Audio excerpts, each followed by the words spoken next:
Rules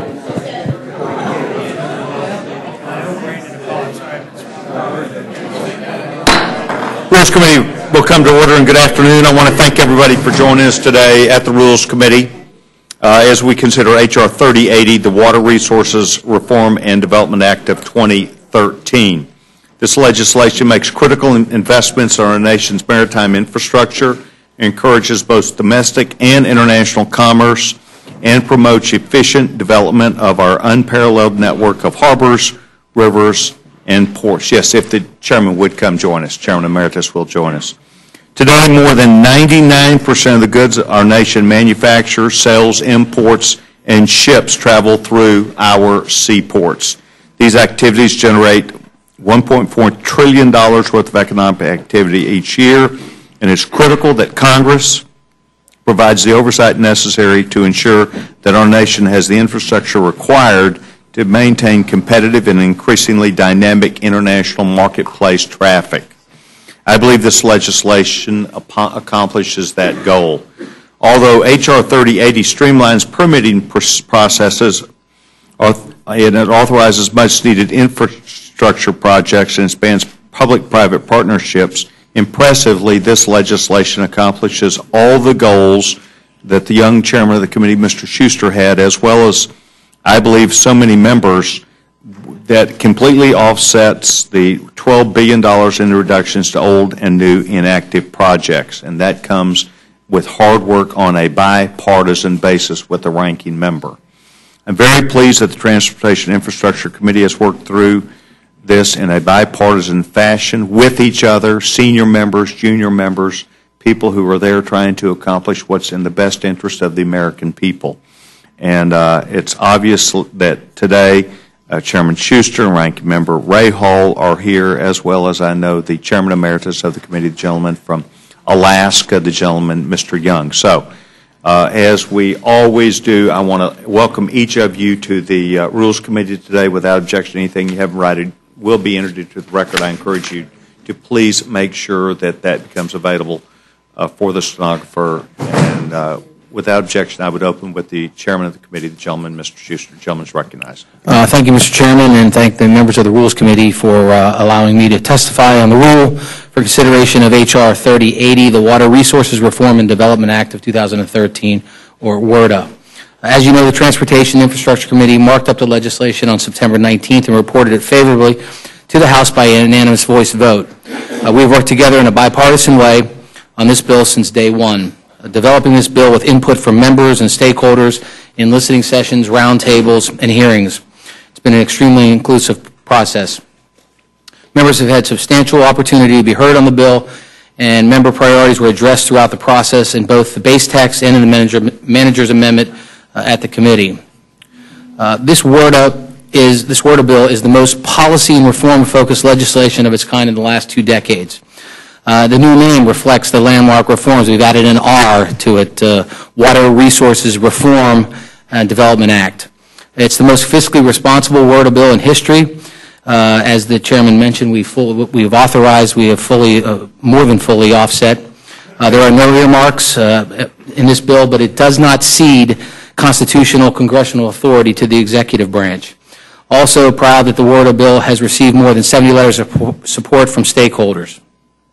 This bill is about strengthening our infrastructure so we can remain competitive. It's about economic growth, and it's about jobs, not just the jobs that go into rebuilding this infrastructure, but the jobs that keep us competitive, that our manufacturers can get their products into the world markets, and that those products coming into the United States can get to our store shelves in an efficient, cost-effective way, creating jobs and creating wealth.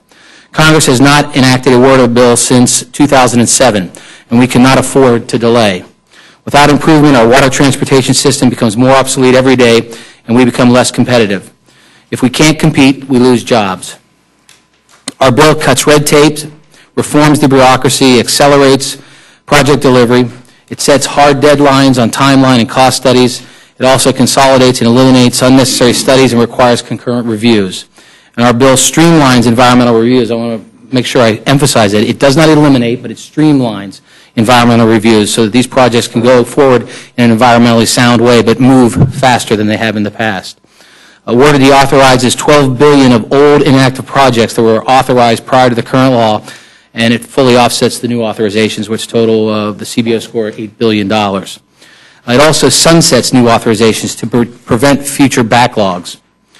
WRDA, as I mentioned, has no earmarks. Our bill establishes a new and transparent process for future bills to review and prioritize water resources development activities with strong congressional oversight without Congress handing over its authority to the executive branch. WRDA maximizes the ability of non-federal interests to contribute their own funds to move projects and studies forward, unlocking money that's been sitting on the sidelines. Also establishes a water infrastructure public-private partnership program, an innovative pilot program that will leverage private sector dollars to carry out and manage core projects. The bill improves our ability to compete by authorizing needed investment in America's ports. Our bill supports our underserved and emerging ports to help them become more competitive, and WRDA reforms and preserves the Harbor Maintenance Trust Fund and the Inland Waterways Trust Fund to better ensure that the fees collected from users of the system are utilized in their intended purpose. Again, thank you very much for having me here today, and I look forward to working with you to move this WRDA bill forward.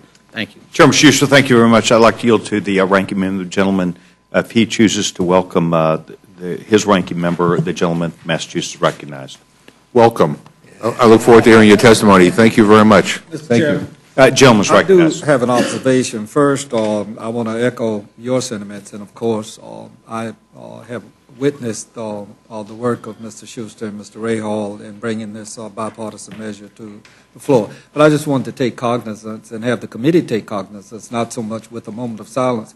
But we've lost three of mine and your former colleagues and others who may have served with them, and that's Tom Foley, Bill Young. You can't do a bill like this without thinking about Bill Young and appropriations, and Major Owens from New York passed yesterday. I did not know that. Thank you. Just to put it on the record. And I thank the gentleman very much. All three of those gentlemen served this body and the American people with distinction. I want to thank both of you very much. And Mr. Rahal, we're delighted that you're with us today. The gentleman is recognized. Thank you, Mr. Chairman. I appreciate that. And I'm going to say something earth-shattering. I associate myself with the comments made by Chairman Schuster. Ranking Member Slaughter and members of the Rules Committee, it has been 6 years since we passed legislation for water resource development in the House. Historically, the development of water bills have been strongly bipartisan and address specific needs that our nation has for flood control, water supply, navigation, and hydropower and hurricane protection.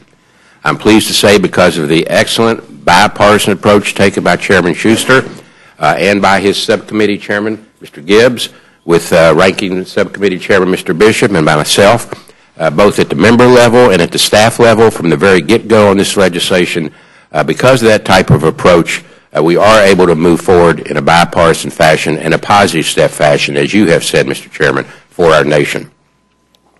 The bill provides direction for future water development and will help sustain our coastal and inland waterways system, and with it provide economic growth and jobs for our nation. Several significant elements of the bill, just to add on to what the chairman has already stated.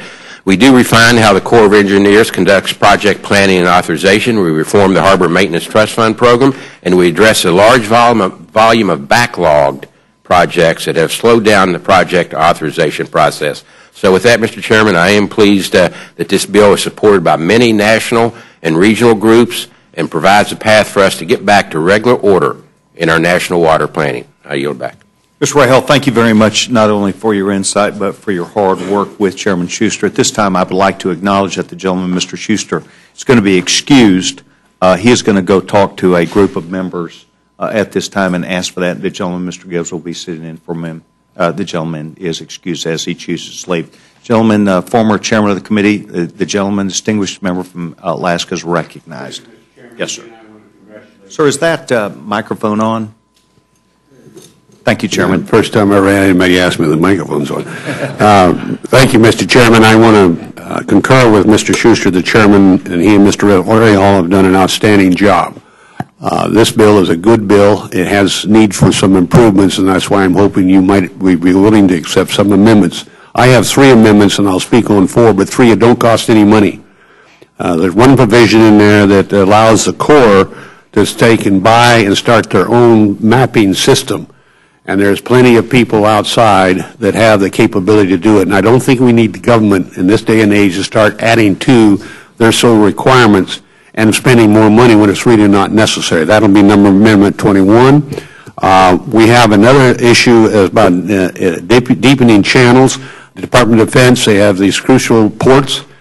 They keep building bigger ships, and in doing so, the local port has to dig out more and make it deep enough to meet the criteria for those vessels.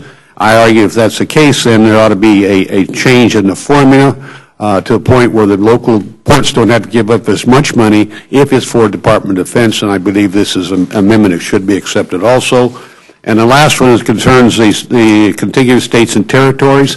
This is something that's very needed because it alleviates the unfortunate reality that Hawaii, Alaska, Puerto Rico, and etc. They are areas of population relatively sparse, and these ports would be harbors instead of just big ports. There'd be harbors for local use, and there'd be more areas that would have better opportunity to participate in the port program. And lastly, Mr. Chairman, I would like to suggest this is outside my realm because being the ex-chairman, I funded money for the McLaren Arkansas River Navigation System in my TLU. $7 million was spent and started to take and dredge it to 12-foot depth. And unfortunately, the Corps has decided not to continue with that, and consequently, they say it's a new start. There's $7 million already there. It was already started. It's already used. It ought to be accepted because it's part of the past. Let's finish this up because this is another one of our waterways. Many of you don't know the river is only deep as the shallowest point. And if you don't deepen it to 12 feet, then you lose the rest of the river miles and miles. We're talking about one sandbar. And I just argue this was thought out, well put into in TLU, and it should be formulated in this. And I'm hoping the chairman and the ranking member will look at these amendments very carefully. And as they come before the floor, if they're made in order, which they should be, they have an opportunity to say how good they are. Thank you, Mr. Chairman. Chairman, I appreciate you not only being here, but also your years of service that as a member I grew to not only learn more about you, but also the innovative concepts that you brought to the table. And I want to thank you for being here today, as well as the gentleman, Mr. Rahal, and I thank the young chairman of the committee, the gentleman, Mr. Schuster. Gentleman, Mr. Bishop is recognized. Without objection, anything you have in writing, if you give that to us, it will be entered into the record. Gentlemen. I will enter my full statement into the record. Thank you, just sir. very briefly. I want to associate myself with the remarks of Chairman Schuster and Ranking Member Rahal and indicate that this has been a process that has been thoroughly bipartisan, very collegial, and very involving of all of the members of the committee and other people who are concerned about the outcome of this bill. There's just one thing I'd like to highlight, and that is we make, I think, improvements in terms of how the Harbor Maintenance Trust Fund proceeds are expended. We move from spending roughly 51% of the Harbor Maintenance Trust Fund proceeds to, I think, 65% in year one, and move it up to 80% over the course of the bill. If we do so, though, without increasing the total budget for the Corps of Engineers, we will spend more money on operation and maintenance. Yes, something that we very much need to do, but it will be at the expense of the construction account in the Corps. And if we diminish the funds available in the construction account, we will leave ourselves vulnerable with respect to having our ports Panamex ready, which is something that we very much need to do over the next several years. So I would urge, there is language in the bill that says that there's a sense of Congress that the increased expenditures in operation and maintenance not be at the expense of the construction account, but that, of course, is dependent on the appropriators. I would urge that all of our members who feel very strongly that we need to spend more money in harbor maintenance, we all must join together to see to it that that not be at the expense of the construction account. Mr. Bishop, thank you very much. I notice that Mr. Gibbs is here. Mr. Gibbs, I was advised that the chairman had asked that you take his place. Do you wish to be recognized for a statement? Yes, sir. Gentleman's recognized. Thank you, Mr. Chairman. I just wanted to build a little bit on what the previously been said. Chairing the subcommittee, this Congress and the last Congress, the thing that really surprised me was how long it's taking to get the projects off the ground. We're seeing taking up 15 years to get some of these studies done. And I really commend General Walsh, the Army Corps, that's instituted what we call 3x3x3, means no more than 3 years, no more than $3 million for the studies, and that the district and the regional level and headquarters in D.C. are collaborating and not working separately, so that shortens up that time. And I think it's really important because, as we all know, time is money. And when you're stretching this out, and as Chairman Schuster said, we're not eliminating any of the studies, any environmental studies, we're streamlining them and making it more efficient, and they're still going to happen. And I think this is really important, some of the provisions we have in this bill to help on the cost side. But the real important on the maritime transportation system, our inland waterway system, our Great Lakes system, and our ports on the east, west coast, and the Gulf Coast, is that if we don't get the dredging at appropriate levels, if we don't have the locks and dams on the river system where they need to be, we're starting to fall behind because we've got a very aged system, and we're having slowdowns and hopefully not catastrophic shutdowns, but that's possible. And we're starting to lose our global competitiveness, our global edge.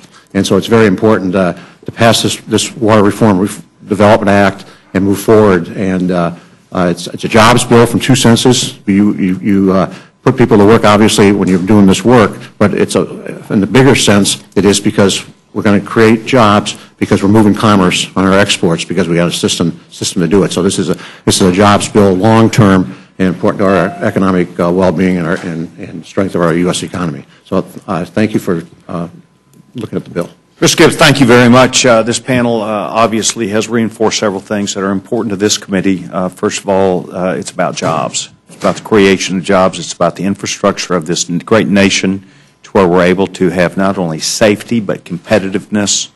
But I think working together, it's amazing how much we can do. And this committee obviously relishes an opportunity to have bills where both the ranking member and the chairman can come and point to activities or focuses where they can work together. And I've heard nothing but agreement about that. And I think that says volumes not just about the leadership of the committee, the gentleman, Mr. Rahal, and gentleman, Mr. Schuster, but also about the willingness of the committee to work together. And I'm delighted that you're here.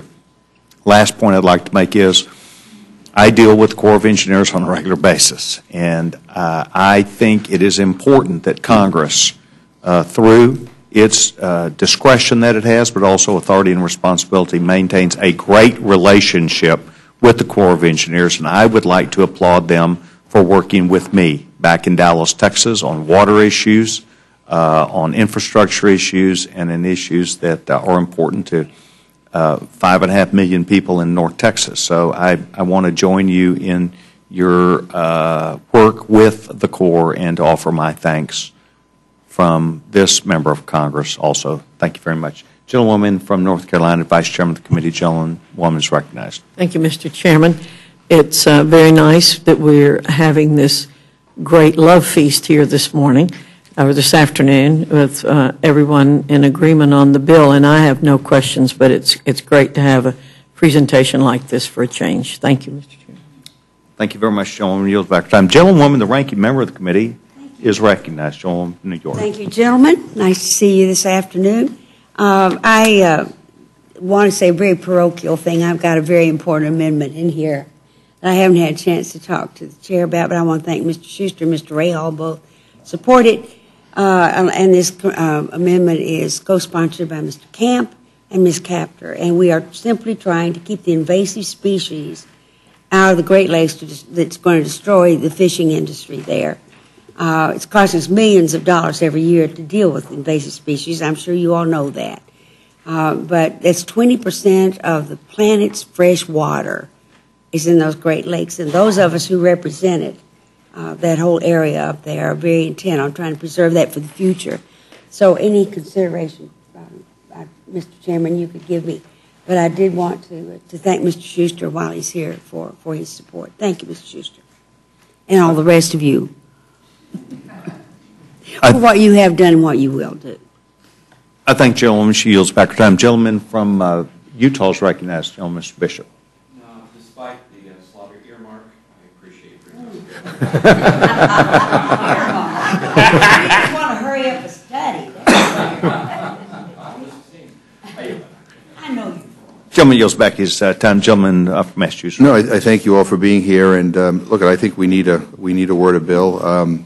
But I I have to tell you, I'm a little concerned with what you describe as the streamlining of some of the environmental review processes, because I think you're making the case that that's what's delaying all these projects.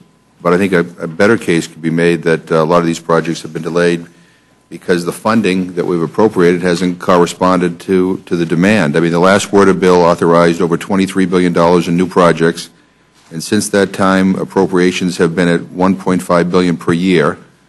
And if we adopted the Ryan budget, that'd be cut by another third. And so I just point out to people that a lack of money, more than environmental reviews, I think are causing delays. And again, I think when you cut back on the environmental review process, that's kind of the only way that voters have a say about federal projects in their community. So I'll be interested to see what some of the amendments are, but that is a concern I have. I appreciated the chairman saying that we're not gutting the environmental review process, but I would be remiss if I didn't raise that as a concern. And so I look forward to hearing the rest of the witnesses and hope that ultimately we get a word bill.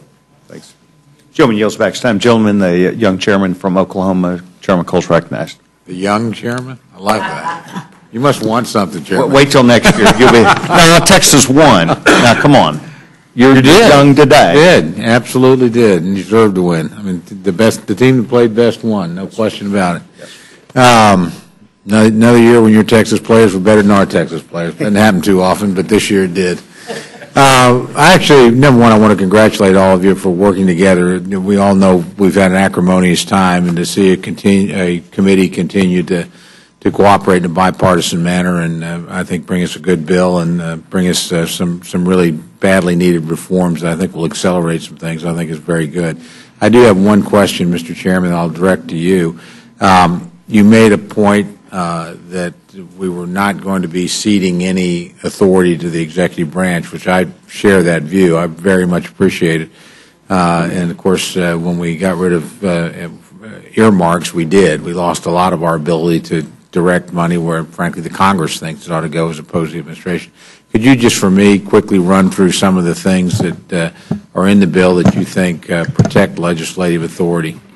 Well, the most important thing, unlike the Senate bill I was going to allow going forward for the Corps of Engineers when there is a chief's report to self-authorize with a letter from OMB. And if we do that, then they'll never have to come back to Congress again. What we've set up in this process is that a chief's report comes to us, or a recommendations on modifications, on studies come to the Congress from the Corps recommending, but Congress acts on it. And that's one of the key things is that's in the bill. But in addition to that, I'm committed, I believe the ranking member, and I know the subcommittee chairman and others on the committee are committed to doing a word bill every 2 years, which historically has been the case since the 70s, and that's been lapsed. So it's important for us to have a process in place that we're reviewing it. The Corps doesn't set the priorities, the Congress sets the priorities, and then we authorize, and then they move forward on these projects. I appreciate that, and I want to commend you for doing that. I want to urge you to keep working in that line. I think this is actually an area that, if you look back over history, we've worked together well in a bipartisan sense. We've done a lot of good things for the country with much more direct congressional involvement in this decision-making.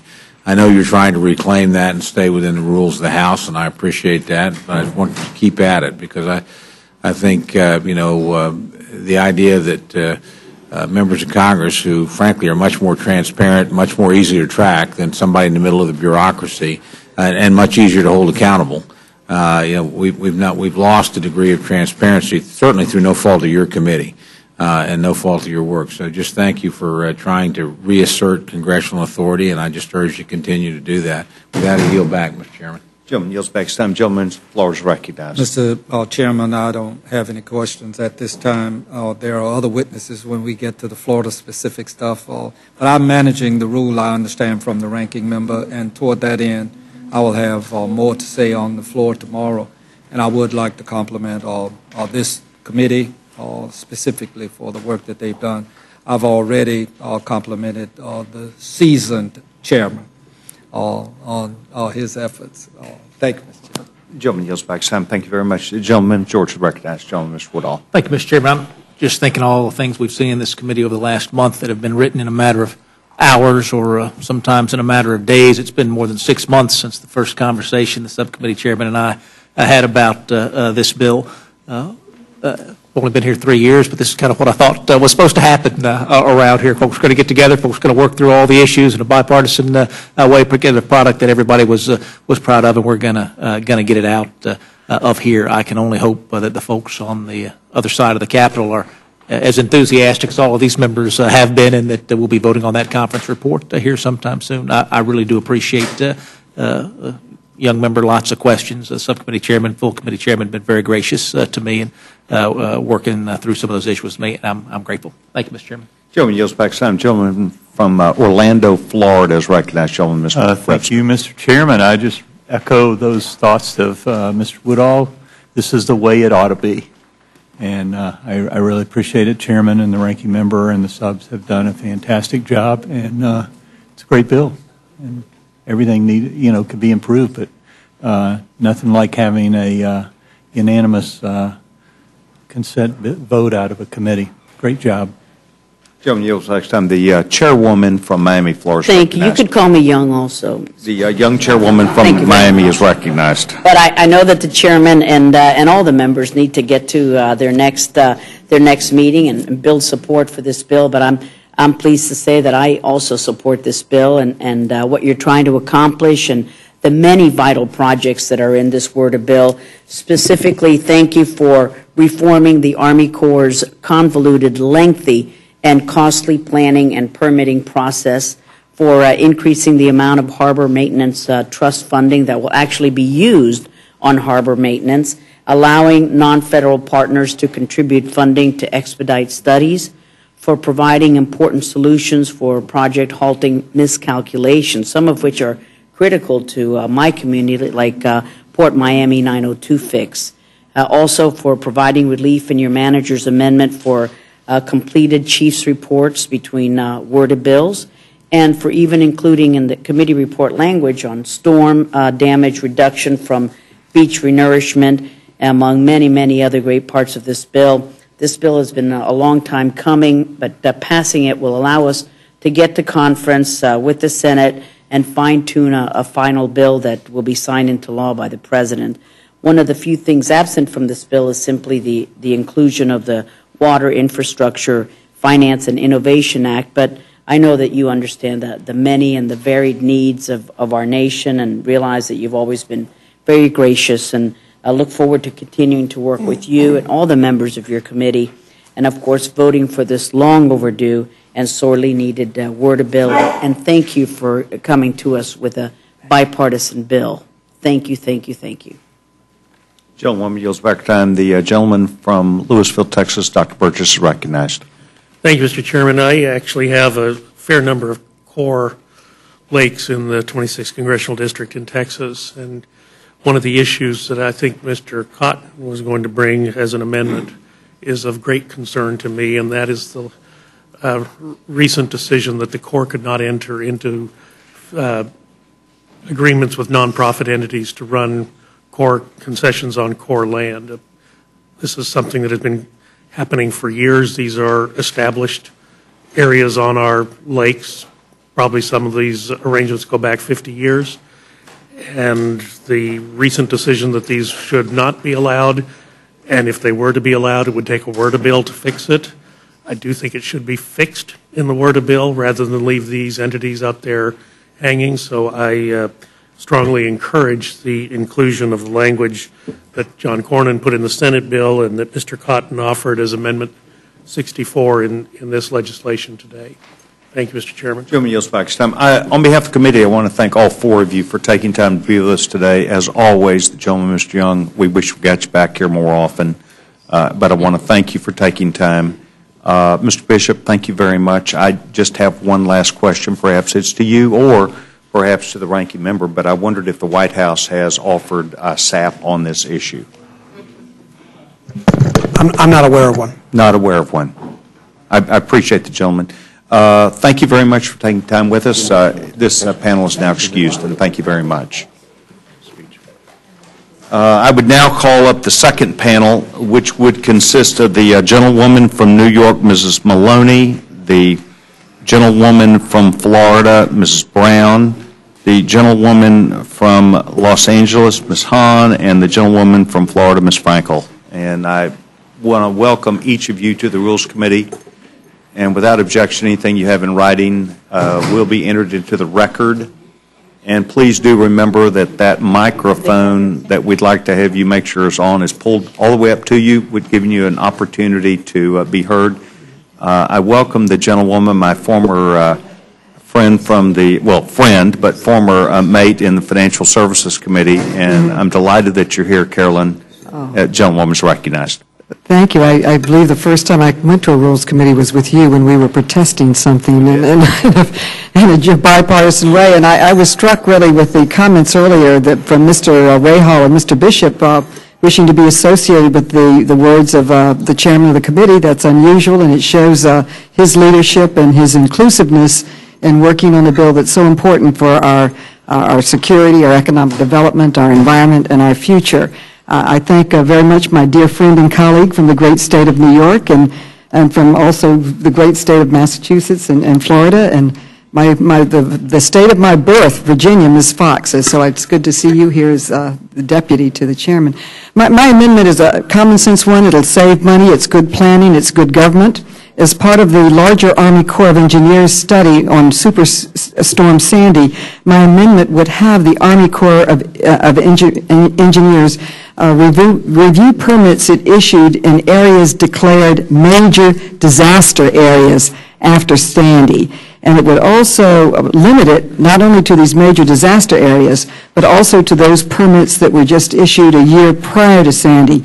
Sandy had devastating impacts on life, security, environment, the destruction. It was the most destructive storm in the history of my state and 23 other states probably that it struck. And after Sandy, the Army Corps of Engineers and FEMA totally redid their maps, totally redid their building suggestions, totally redid their ideas of how to protect structures and the coastline after Sandy so that we wouldn't have this happen again. In our studies in New York, we thought we could prevent the damage, and we were not prepared at all. And there was loss of life and multi-billion dollars loss of property because we didn't build properly. We're trying to in the future. With this studies that came back from FEMA, they totally redid the maps of where disaster areas are. And some areas that they thought were highlands, they're now saying are 10 feet underwater and should only be built in certain ways. In my city, and I know other large urban areas, there's some multi-billion-dollar, million-dollar projects that are being planned, but they're being planned on something that was permitted before Sandy. This amendment would say, look at it again and take into consideration what FEMA is suggesting and what the Army Corps of Engineers is suggesting to build in an appropriate and safe way. It would be an example of what I heard the prior panel talk about of congressional input and what is appropriate and good planning for their areas. I believe it's something that anyone on this panel would support for their projects in their areas. I think it's good planning and certainly good economic development that you don't build in a way that is, scientists are telling you it's going to be destroyed in the future. I yield back my time. I thank the gentlewoman for her not only appearing but her ideas, and thank you very much. Thank you, Mr. Chairman. Florida, Congresswoman Brown is recognized. Thank you, Mr. Chairman, and I want to thank you all for giving me the opportunity to make a presentation today. And I want to publicly thank Mr. Schuster for restoring the bipartisan nature of transportation. I've been on the committee for 22 years, and we've always worked in a bipartisan nature. Saying that, let me just say that this bill is not a perfect bill. It is a perfect beginning, and I have a perfect problem with it.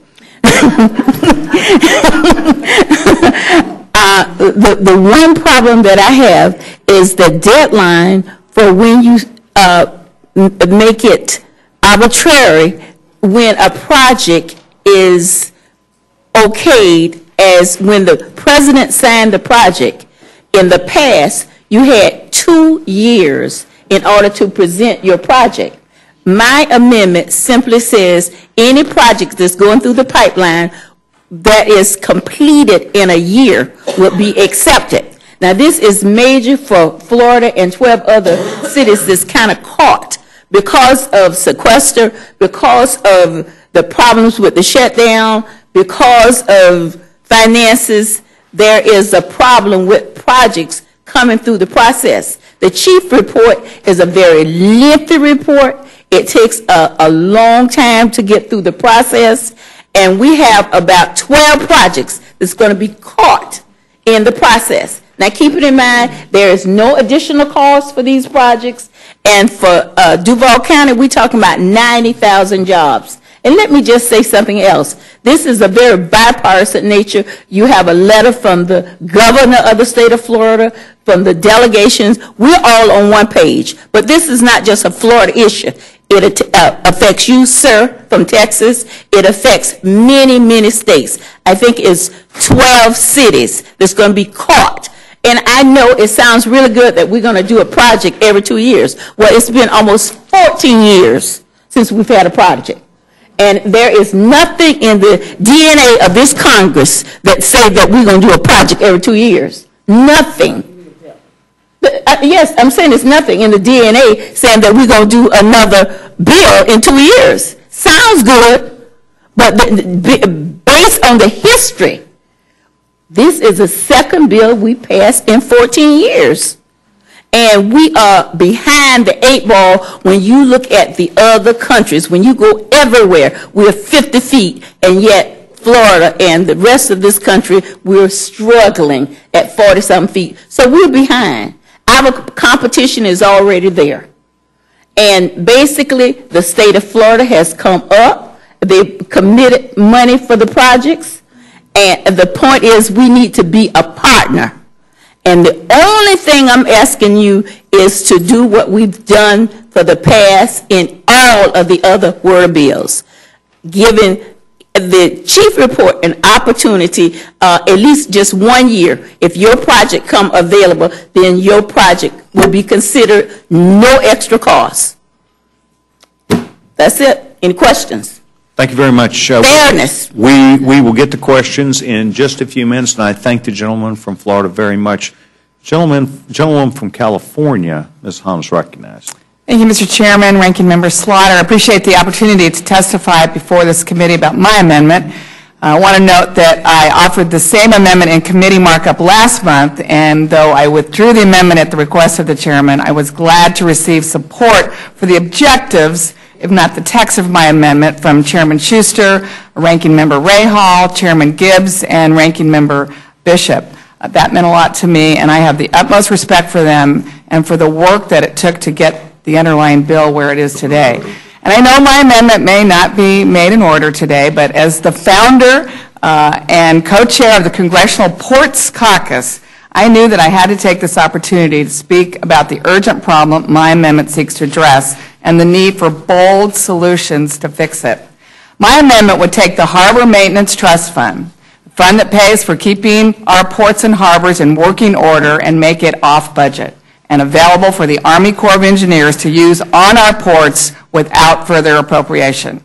Unfortunately, Congress has habitually rated the over $1.7 billion in tax dollars that American shippers already pay each year to keep our ports they rely on working, and we spend almost half of it on other things. And our ports and our harbors are filling with silt. Our failure to fully dredge our nation's ports and harbors causes billions of dollars in added cost every year for the goods that we buy. I don't think it's right to make American businesses and families pay for a tax and then pay again for our failure to use that tax as we promised. Our nation's ports are a critical economic engine, but that engine needs oil change if it's going to keep working and not strand our country by the side of the road while nations like Brazil and Canada and Mexico whiz by us with our jobs. According to American Association of Port Authorities, the full dimensions of our nation's harbors and channels are available less than 35% of the time. The head of the Army Corps of Engineers told us that if we fully use our Harbor Maintenance Trust Fund, it would only take them 5 years to get all of our ports and harbors in this country fully dredged. And I know it was hard work getting this draft to 80% of the harbor maintenance tax by 2020, and that's a lot better than we are now. But I think we need to at least be as bold as the Senate version of this issue in their worded bill. We can't keep spending years waiting to achieve a fraction of what we know is needed today. Our ports need 100% of the Harbor Maintenance Trust Fund, and they needed it yesterday. This summer, I and my Ports Caucus co-chair, Ted Poe, went to visit the Panama Canal. And that canal, as you know, is being massively expanded. And our ports need to be ready for those huge ships which are coming. Our economy won't keep working with failing ports.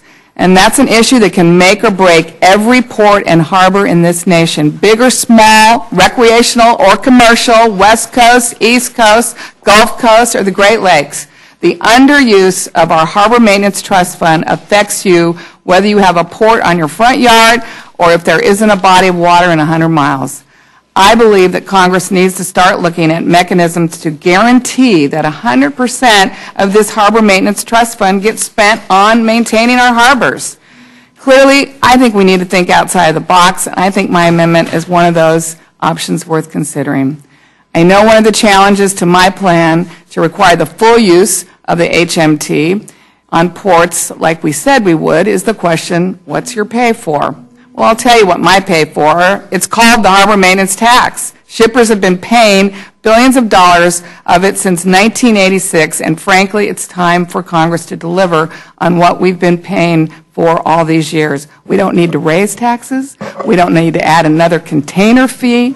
Folks are paying these taxes. We're collecting them. We need to spend them for the purpose for which they were intended. Thanks for the opportunity to testify. I yield back. Glad that you're here, and thank you very much. Showwoman from Florida, Ms. Frankel's right. Thank you. Thank you, Chairman Sessions and Ranking Member Slaughter. This is the first time I'm getting to testify in front of a committee. So, that was exciting. I tell you, especially after the last couple of weeks, I just want to say I just feel very fortunate to be on this committee. There's been such a good spirit of respect and cooperation. So I really, it's been wonderful. Mr. Schuster, Mr. Ray Hall, Mr. Bishop, Mr. Gibbs, and especially my friend Mr. Webster has been really terrific for Florida. But I'm here to support my very good friend and also our very strong ranking member, Mrs. Brown, on this amendment. Transportation it's been said, moves our economy, and the waterways play a vital role. And this amendment that Congresswoman Brown brought to you, and I'm bringing with her, makes, I think, a very good bill very much better. And because this is about jobs, which Mr. Gibbs, I think, expressed very well. The widening the Panama Canal is expected by 2015, and the ports of our country are in a sprint with the rest of the world to get our ports ready for the big ships. And I'm going to give you an example of one of these races. It's parochial because I'm going to talk about Port Everglades, but I think this is going to give you an idea of things that are probably happening not just in my neck of the woods, but around this country. 17 years. 17 years, that's how long Port Everglades in Florida has been waiting for a chief's report from the Army Corps of Engineers. I'm not pointing any fingers, okay, but I'll tell you something. That is not how you win a race, not 17 years waiting for a chief's report. And this particular port is the 12th leading container port in the United States. It moves over 5.2 million tons of containerized cargo annually, with approximately over $15 billion impact affecting more than 160,000 jobs in Florida. And most significantly for this nation, over the past 10 years, our port in Port Everglades has contributed $110 million to the Harbor Maintenance Trust Fund while only getting back $9 million. So our success is the success of the country. Since 1996, Port Everglades has sponsored a feasibility study to widen and deepen the harbor at Port Everglades from 42 to 50 feet so it can accommodate the larger and heavier loaded freight ships. According to economic studies, this is going to create over 7,000 jobs, directly 135,000 jobs, indirectly a $500 million economic impact. So, after 17 years, the Army Corps has promised to deliver a chief's report soon, maybe earliest by the end of this year, probably not, but most likely by the spring of 2014. I know Jacksonville's in a similar situation. Charleston's in a similar situation. So with the Panama Canal expected to be complete in 2015, if we, and I'm going to get to the point that the Congresswoman Brown has been making, which is this: if we have to wait another 2 years if we get the chief's report, let's say in the next 6 months, but we have to wait another 2 years to get authorized, we are really behind the curve. So that's the dilemma here. So, and really, here's the choice. Do the post-Panamax vessels and jobs go to Freeport or Jamaica or even Cuba, because they are building these big ports that can accept the larger vessels, or is the jobs going to come to the United States? The amendment is about jobs. Thank you, sir. I yield back. Thank you, gentlemen. Jill's back her time. I want to thank each of you for being here today, and I have no questions. Gentlewoman from North Carolina is recognized. Thank you, Mr. Chairman. I thank them all for being here, too, and I have no questions. I yield back. Mrs. Slaughter? Well, I really want to support what you brought up here today. It's critically important. I can't imagine why in the world the United States of America would wait 17 years for a report. I think it would be pretty much out of date, wouldn't it, by about now? But it does not speak well for us, and I think that's awful. Corinne, thank you for that, and Lois. Certainly agree with my fellow New Yorker. The idea, after what we've been through, the money that's been spent after Sandy, does not make any sense that we would build something that would not withstand a similar or equal force of water. That has to be made in order. And Janice, that harbor maintenance, up on the Great Lakes, was a constant problem of dredging all the time. Interferes with everything that we're trying to do. I support wholeheartedly what you all brought up here today. Certainly hope they'll be made in order, because it helps with our economy. It helps to move this country forward. And I wouldn't even want to contemplate the notion that a 17-year-old report would be coming.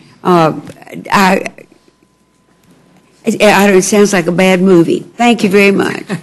Gentleman yields back her time. Gentleman, Mr. Bishop is recognized. Gentleman has no question. Gentleman of Massachusetts recognized. I want to agree with our ranking member, and I support all your amendments. Thank you. Gentleman yields back his time. Gentleman from Oklahoma is recognized. Always hard for a Texan to get out. Yeah, yes, sir. Just want to thank the members for being here. Appreciate the testimony, but have no questions. Thank you, Mr. Gentleman yields back his time. Gentleman from Florida is recognized. Thank you, Mr. Chairman. As I said, I'll have a lot to say about this on the floor tomorrow, but I appreciate all the presentations that have been made here. And I have the misfortune of having worked on the Port Everglades project for all of those 17 years. And I just, for the life of me, if nothing more comes out of this word of bill, than some focus on how the Army Corps of Engineers does business around this country. Something is drastically wrong, and I know that many members are addressing it in their respective constituencies, but I believe that there should be a collective effort on behalf of all of us in Congress to try to streamline that group in a better way. I thank you, Mr. Chairman. Thank you, gentlemen. Mr. Post, do you seek recognition? I just want to say I support the amendment that Ms. Brown and Ms. Frankel brought before us. I hope that the rule will allow that to be advanced to the floor so that we can work the will of the House on that when we go back. Thank you, gentlemen. Is there anyone else that seeks recognition at this time on the Republican side? Seeing no one seeking recognition, I want to thank all four of you for coming to the Rules Committee. This committee attempts to make itself open to hear ideas and thoughts and issues that we need to know about. And while we have found ourselves many times understanding about the Panama Canal, you reminding us of these issues is very important to the substance of this committee. And I want to thank all four of you. If you have anything in writing, if you'll please leave it right there next to Carolyn, and we'll make sure the stenographer gets it. I want to thank you. You're now excused from the committee at this time. Thank you. This time, I would like to now call the next panel, the gentleman from Iowa, Mr. Congressman King, and the gentleman from Indiana, Congressman Stutzman. I want to thank both of you for also taking time to be here today. And obviously, Carolyn, thank you very much. Obviously, your presence here is very important to the committee. And if you have anything in writing without objection, they'll be entered to the record. And the gentleman from Iowa, the gentleman, Mr. King, is recognized at this time. Thank you, Mr. Chairman. I appreciate the Rules Committee's attention to these issues. I'm glad this bill is finally coming to the floor. The amendment that I asked to be made in order to the worded bill is an amendment that is part of a bill, or actually is the bill that I drafted back in 2011. In 2011, we had an epic flood on the Missouri River, and that Missouri River is controlled, the flow is controlled by 6 reservoirs built upstream called the Pick-Sloan program. Now, that program was initiated back in the 30s, accelerated because of the 1943 flood, and it was in full construction by the 1952 floods. It was built. The initial reason was for flood control, and then it has to balance the other interests along as well. But they designed those 6 dams in the engineering to consider, and they used a benchmark, which was the largest runoff experienced, and that was the 1881 flood. In 2011, we had the secret flood, I called it, because people didn't seem to know about it, but we had more runoff than ever before, by far. And the Corps of Engineers essentially opened up the spillways, and they had to dump water out if they were going to save the dams upstream. But in the process of doing that, we saw water run from hill to hill in Missouri River bottom from below Galvin's Point Dam, which is just upstream from Sioux City. And some areas, I'll say 5 to 6 miles wide, and much of it as wide as 11 miles wide. The Secretary of Agriculture said, and that's Tom Vilsack, 500,000 acres flooded. So all along while this is going on, and by the way, the warning that we got was the Thursday before Memorial Day, and the floods hit us, peaked out, or they started to peak out at June 15th. And we were underwater in the Missouri River bottom for almost 4 full months. If you can imagine, 11 miles wide, interstate highways shut down, cropland wasted, homes that are destroyed, buildings, and so I looked at that from the very beginning, and I said, what could we have done to alleviate this? What could we have done to prevent this from happening again? The answer is, well, if we'd calculated our storage upstream according to the runoff we have today, as they anticipated when they used the 1881 flood as the record epic flood that they knew, we could have prevented the flood damage, and we would have been using the system for what it was intended, its initial intent. So the bill that I had brought forward and the amendment that I hope to offer before the bill is it directs the Corps of Engineers to recalculate their storage in the 6 upstream reservoirs to consider for the largest runoff experience, which is 2011. And if we get a greater flood than that in a subsequent year, then it would automatically require them to recalculate. There are a number of things they can do. They can lower the water table, the water level, and to create that storage in the top. It will only be the top 3 of the 6 reservoirs because they're the largest ones. Or they could widen the channel, or they could raise the spillway. They can use any of those options that they choose. We ask the Corps, do the calculation, make sure that you protect us from the largest runoff ever. And that's the center of this discussion. By the way, it's not done without research. This bottom notebook is the master manual. It's about 450 pages. We've been through all of this. This is the balance of our research. We have worked this thing as hard as anything that I have worked here as far as a piece of policy that I've initiated. And so I would urge that it be allowed as an amendment before the floor. And I'd yield to any questions that you might have. Thank the gentleman very much, not only for his strong advocacy, but I have seen what you're talking about and saw firsthand devastation, and I appreciate you being here as a stalwart for the men and women of that region. Thank you very much. Gentleman from Indiana is recognized, and I would like to welcome the young gentleman for taking time to be with us today at the Rules Committee. Thank you, Mr. Chairman. Chairman Sessions and Ranking Member Slaughter, members of the Rules Committee, thank you for allowing me to testify today on my amendment to the Water Resources Reform and Development Act. I'd also like to thank Chairman Schuster, Ranking Member Rahal, and the rest of the T&I Committee for their hard work in crafting this legislation. So thank you for considering my amendment, Mr. Chairman. My amendment addresses an issue very important to my district in Northeast Indiana, as well as other similarly situated districts around the country. I'm proud to represent Fort Wayne, which is Indiana's second largest city, which has more than 10 miles of levees protecting its residents and area businesses from potential flooding from the St. Joseph, St. Mary's, and Maumee rivers. Over the past few years, the Army Corps of Engineers has attempted to develop policy governing vegetation growth on the banks of the levees around the country. In 2010, Fort Wayne was instructed by the Corps that the levees would need to be devegetated, despite the fact that the levees were designed specifically to handle vegetation in order to enhance their strength and stability. The decision to devegetate our levees would have a substantial impact on the city of Fort Wayne, as it would affect environmental habitats, recreational areas for citizens, and come at an extraordinarily expensive cost, estimated at $25 million. Fort Wayne is not alone. In response to the Corps of Engineers' latest guidelines regarding levee devegetation, local governments across the country affected by the policy have made their voices heard. As a result, the Transportation Infrastructure Committee has rightly included important study language in their water legislation to help the Corps of Engineers to develop a comprehensive yet flexible policy to address specific levee conditions in different regions of the country.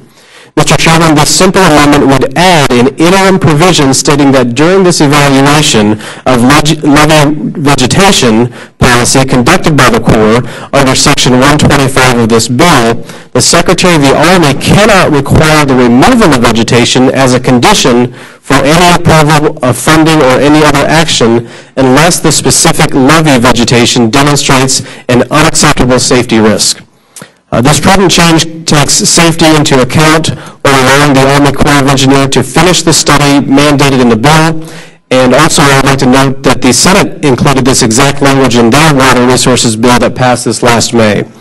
Unless a serious safety risk exists, and until a proper evaluation of vegetation policy is conducted, it makes no sense to require that any local government to make these unnecessary and expensive changes. So I believe that this narrowly tailored amendment avoids this potential hazard. Again, I thank the committee for allowing me to testify and hope you will support the amendment and make the amendment in order, and I'll be happy to take any questions that the committee may have. Thank you, Mr. Chairman. I yield back. Thank you very much. I appreciate the gentleman being here. The gentleman from Georgia, Mr. Collins, is recognized. Thank you, Mr. Chairman. I appreciate the opportunity to come to speak to my amendment, Collins' amendment to H.R. 380. And really what this does is creates a national standard for certain fees relating to marina leases on core lakes instead of the patchwork of regulations. Now, in between my trip on the plane to get here, and in between, we have just been notified shortly before the hearing that CBO does believe this amendment has an impact on spending. I understand with a quick turnaround and this being an issue that has not received a lot of attention, there will inevitably be some complications in determining what exactly the impact is. My objective with this amendment was to promote business growth by lowering rates of sales of certain items. I believe it will actually generate more revenue by expanding business, but I understand that this committee must follow a process, and the CBO score is part of that process. With that being said, I would like to just take just a moment to explain what this amendment does, and we are continuing to move forward with this. Right now, there's a patchwork across the country on fees, and they can range. These fees are on restaurants, boat sales, and gasoline that can range from 1% to as high as 4.6%. What this does is simply lower that to 1%, and that additional 4% that we're taking off can actually be the difference across this country in businesses staying open and businesses closing. And in an environment such as we're in today, we believe that this is a good job creator. It is something that we have talked to the folks in the marinas, especially around core lakes, and how they're set at a disadvantage simply by being on a core lake instead of others. And you may say, well, this actually work. Well, the TVA had instituted a similar format with part of their fees on gas, and they had noticed an increase in business during these times. So we do believe it is something that could work, and the folks who are working on the lakes, the core lakes in particular, need to be put into the same advantages as those who are just maybe a half mile down the road. That we believe this is a great incentive for businesses to expand, to add jobs. I know on my own lake system in Georgia that many of the marinas have said that they would willingly expand if they could just know they had this buffer, which seems small, but when you're dealing in restaurant sales and gas sales, this could be a large expense that is too much for them to bear in this time. So the other thing is many people believe that the fees that they pay on these core lakes actually go to those core lakes or designated, and they're not. 75% of those funds go back to the states, while 25% of the funds go to the Treasury. So this is what we're trying to do here with our bill. It's something that's not got a lot of attention, but there is a lot of concern around core lakes around the country, and it sort of stabilizes it so that everybody's on the same level playing field. And I just wanted to come, and I appreciate Mr. Chairman and the committee hearing this. I understand the process, and I am one who understands that and willingly understands not being able to deal with it at this point. But I do appreciate the opportunity to address this, because in an environment like we have right now, anything that we can do for jobs and creation, especially when it puts it at a disadvantage core property over just really a quarter of a mile down the road, is something that we need to address, and I think something in the future that I would love to move forward with. I present that to the committee, but do understand the process, and I appreciate your willingness to let me come. Gentleman yields back his time. Gentleman, Dr. Murphy from Pennsylvania is recognized. Thank you, Mr. Chairman and members of the committee. I have an amendment of construction before the committee. My amendment simply maintains existing authority for the Army Corps of Engineers to continue its ongoing work in a flood-prone area. The amendment actually clarifies that nothing in the legislation eliminates two existing flood control projects known as the Chartiers Creek, Pennsylvania Flood Protection Project and the Robinson Run and North Branch Flood Protection Projects near Oakdale, Pennsylvania. Neither of these projects were earmarks. Both were authorized in the late 1950s and 1960s only after the Chief of Engineers for the Army Corps conducted exhaustive reviews, cost-benefit analysis, and determined that there was a significant interest in protecting major industrial zones and residential neighborhoods in the Pittsburgh region. Pursuant to those recommendations, Congress appropriated the funds necessary to design and build the flood control projects for Chartiers Creek and its tributaries where appropriate. Since the Army Corps completed construction, the local flood control authority has maintained the levees, flood walls, and control structures. However, the existing flood control project was not designed to withstand a major 100-year flood. This has forced the Army Corps to make periodic emergency repairs without addressing the underlying limitations of the initial project. Thus, when communities along Chartiers Creek were walloped by the remnants of Hurricane Ivan in 2004, there was significant devastation. Floodwaters damaged or destroyed 232 homes and 84 businesses in the borough of Carnegie. In neighboring Heidelberg, nearly 200 homes and 10 businesses were affected, and all told, millions of dollars were spent on insurance claims, FEMA aid, small business administration, low-interest loans, and local community aid, let alone the cost to volunteer and other fire companies and first responders in these local communities. Since that time, the Army Corps has taken action with local and federal support to prevent future 100-year floods from causing the same level of damage as with Hurricane Ivan. But despite these investments, there still exists a need to upgrade the flood control project within the Chartiers Creek Basin and tributaries to handle the major storm.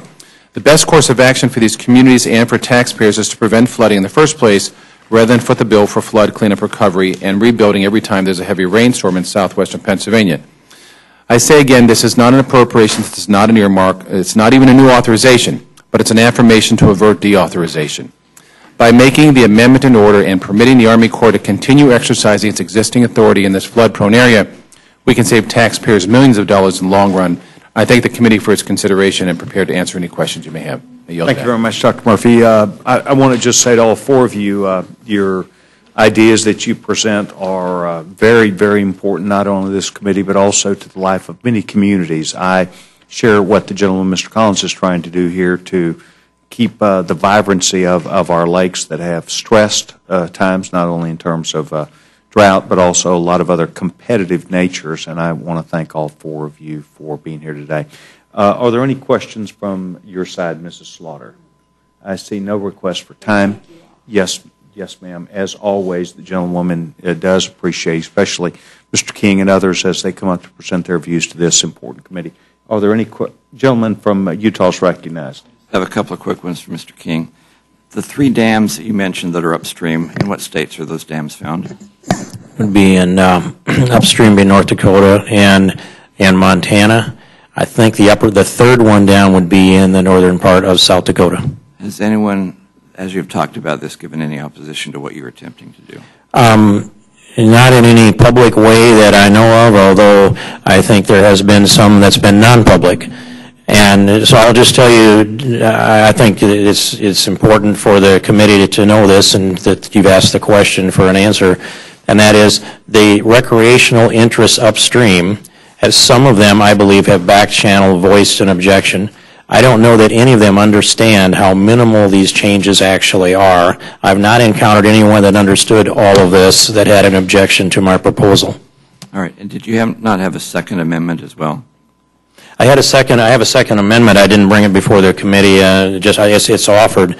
But what it does is it prohibits the Corps of Engineers from dredging and dumping dredge spoil directly into the Missouri River. And what's going on down here is that they're attempting to, and they're recreating habitat. And in the process of doing that, they might be dredging out through a dredge system 1 million cubic yards of dredge spoil. Now that's a lot. I don't know how to equate this, but it's a lot. And none of us that are doing any of that kind of work along the Missouri River, and by the way, I've worked this river all my life. We're in this kind of a business, at least dredge spoil sites and earth moving of all kinds. But none of us can put any of that spoil into the river, but the Corps of Engineers might set up a dredge and pump it directly into the river in the middle of the river. And I've been to visit those sites. And so what the other amendment does is it prohibits the Corps from pumping and dumping dredge spoil into the river itself. They would have to find an alternative site, and the river bottom is all alternative sites. All right, thank you. I appreciate that. Next time, is there a gentleman from Georgia is recognized?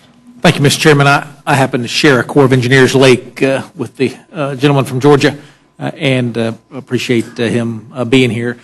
You may have missed some of the testimony earlier, Mr. Collins, but folks have come in, person after person, struggling with the Corps of Engineers, struggling with processes, struggling with wait time, struggling with just trying to weed through all the process that's there.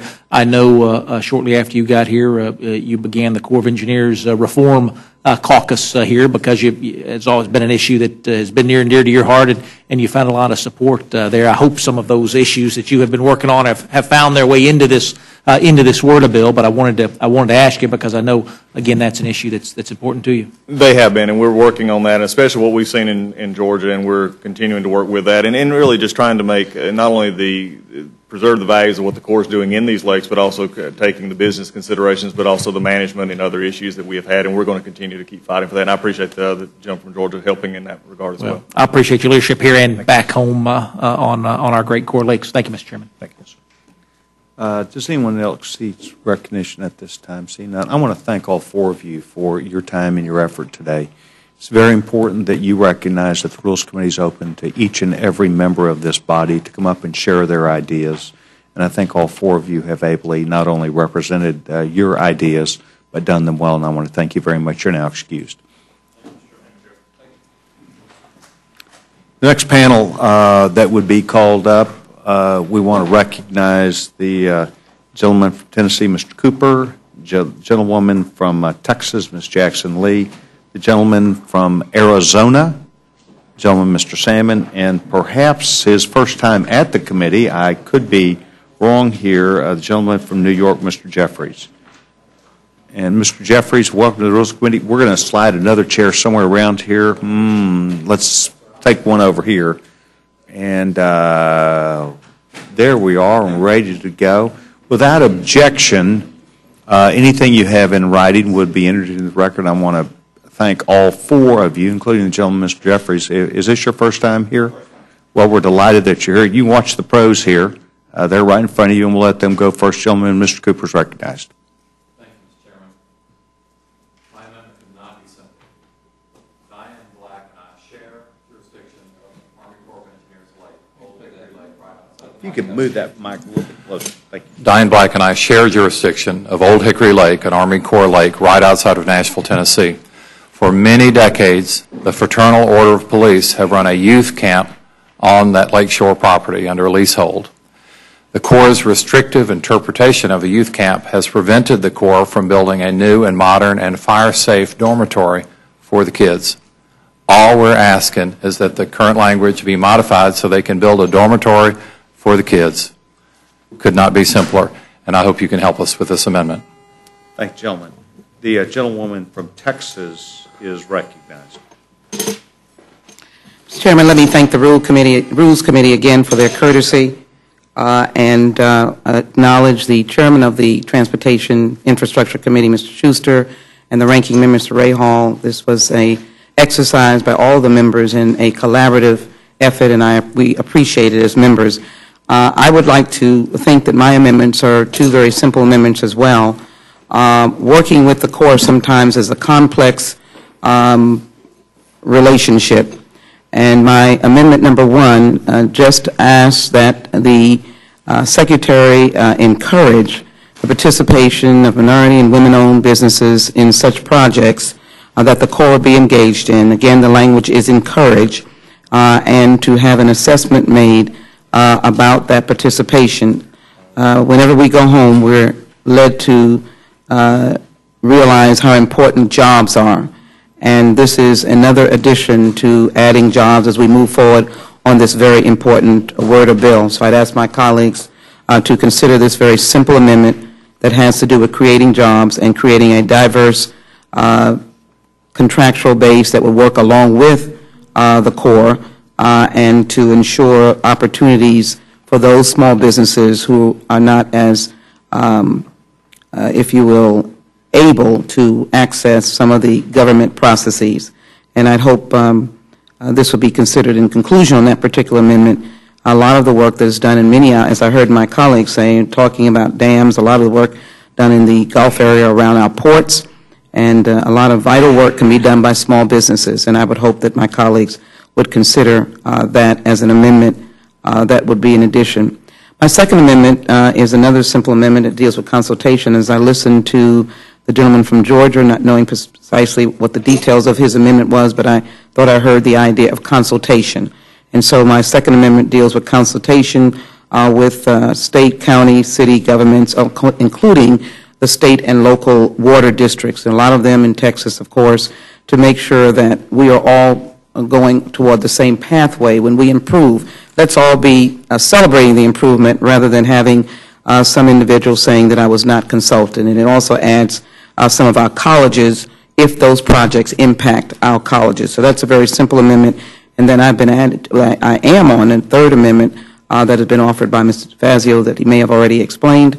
And I'd ask for the support of those amendments and the amendments I've offered, and also amendment that I believe was offered by Ms. Brown earlier. But I just wanted to express my appreciation for the Rules Committee, and I believe that these are collaborative and supportive amendments for a very important bill. And I thank the Chairman, thank the Rules Committee. I thank the gentlewoman very much, and she yields back her time. I'd like to, if I could, to remind the panel that as a guest of the committee, we would expect that you would stick around for questions and not leave until you're excused. And I thank the gentlewoman very much. The gentleman from Arizona is recognized. Thank you, Mr. Chairman.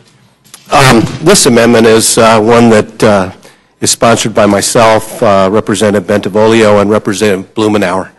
It's a bipartisan amendment that would increase the deauthorization from $12 billion to $24 billion in projects that are no longer viable for construction. This would effectively double the deauthorization of old inactive projects that were authorized prior to WRDA 2007, already included in the bill.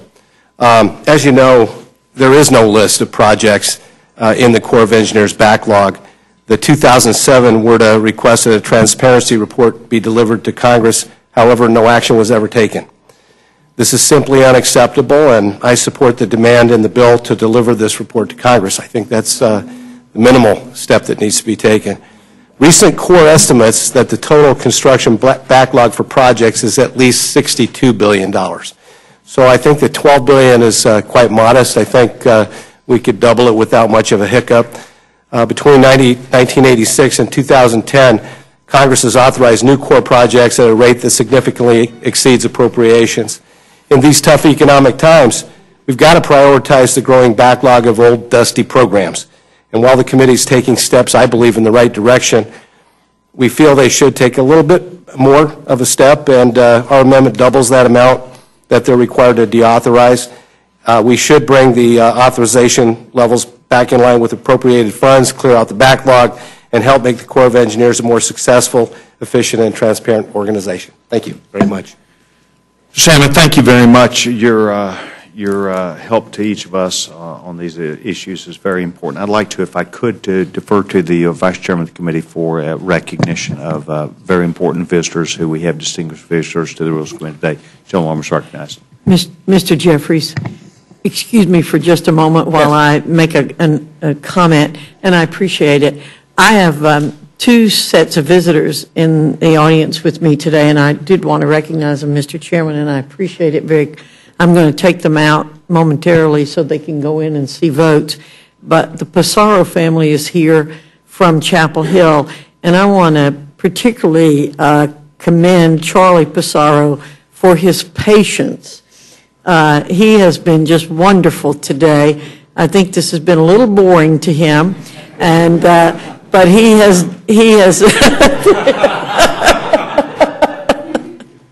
we can count on Mr. Bishop always having a good quip, but he has been so great. Annie and Peter also, but particularly Charlie, and I appreciate their coming. They're going to go in and see votes, and then I have a guest from Catawba County in North Carolina, Mr. Lomanak, and he's been around visiting people today, and he came to see votes, and I snared him and brought him in to see the Rules Committee for a few minutes. So I'm going to step out momentarily, Mr. Chairman, take them in, then I'll be right back. Thank you very much. I appreciate and thank you, Mr. Jeffries, for your patience. I appreciate the gentlewoman. I tell you, Charlie, I don't know what grade you're in. I'm going to guess about fourth grade.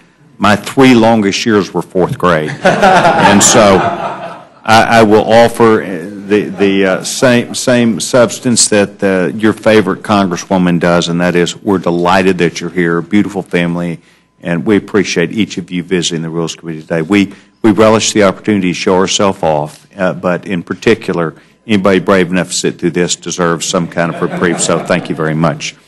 Mr. Jeffries, I want to welcome you to the Rules Committee. I will be honest with you. I did not recall you being here, and you've confirmed that this is your first visit. I will tell you that the Rules Committee is an important committee to this Congress. We are here to hear from you. We recognize that you have important issues before the committee, and we are delighted that you're here. Without objection, anything you have in writing will be entered into the record, and the gentleman's now recognized. Well, thank you, Mr. Chairman. Chairman Sessions, Ranking Member Slaughter, other distinguished members of the Rules Committee, I thank you for the opportunity to testify, as the Chairman has indicated, for the very first time. And I respectfully urge the committee to make an order amendment number 80 to the Water Resources Reform and Development Act. I offer this bipartisan amendment along with 2 colleagues, Representative Bustani from Louisiana and Representative King from New York. This amendment proposes to insert into Title I a section titled Hurricane and Storm Damage Risk Reduction Prioritization. It directs the Secretary of the Army to grant priority to certain projects and studies among those designed to reduce damage from hurricanes and storms. Such priority is critical to help prevent the type of suffering and devastation that we've seen within the last decade brought about by natural disasters such as Superstorm Sandy and Hurricane Katrina. These 2 events impacted 7 states in the Northeast and Gulf Coast region, including New York, New Jersey, Louisiana, and Mississippi. Hurricanes and storms, of course, are nonpartisan events. Natural disasters impact blue states and red states, urban America, suburban America, rural America, north, south, east, and west. In this spirit, the amendment I offer sets forth objective criteria to help protect communities all across the United States of America. It would prioritize projects and studies that, 1, address an imminent threat to life and property, 2, prevent storm surge from inundating populated areas, and designed to prevent loss of coastal wetlands. 3, protect emergency hurricane evacuation routes or shelters. 4, prevent adverse impacts to publicly owned or funded infrastructure projects and assets. 5, minimize federal disaster relief costs. Or 6, address hurricane and storm damage risk reductions in presidentially declared major disaster areas.